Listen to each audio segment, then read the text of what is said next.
बहुत आहत हूँ। यकीन नहीं हो रहा है कि जिस तरह इन मासूम बच्चों को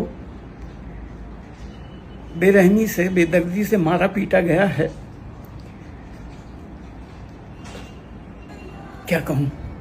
इन नकाबपोशों ने खाकी वर्दी पहने हुए किसी की भी शय पाके अगर बच्चों को मारा है, जो दरिंदगी दिखाई है, पूरी कायनात, पूरी सृष्टि इन्हें माफ नहीं करेगी।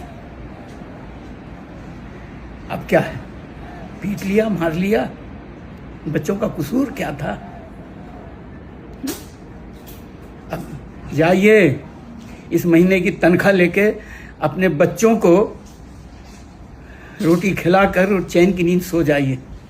ये सृष्टि तुम्हें कभी माफ नहीं करेगी।